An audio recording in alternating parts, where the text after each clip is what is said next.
Welcome to a Foxy Tech Tips tutorial on connecting your Discord account to your Xbox Live account. This will also work for any other social accounts such as PS4 and Twitch.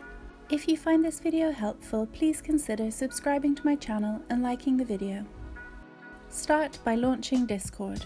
I'm doing this on PC, but it will be the same if you are on mobile, but maybe some of the buttons are in different positions.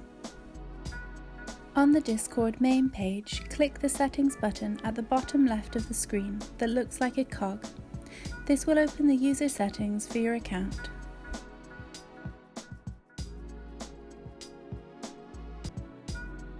From the settings, select Connections from the left sidebar.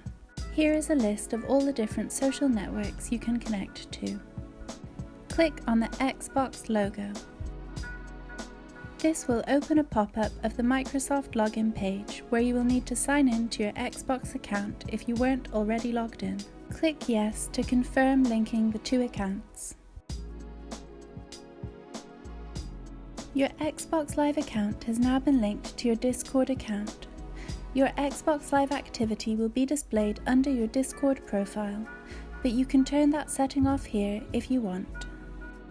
And that draws an end to this tutorial. Please like the video if you found it helpful and subscribe to Foxy Tech Tips for more Discord tips and tricks.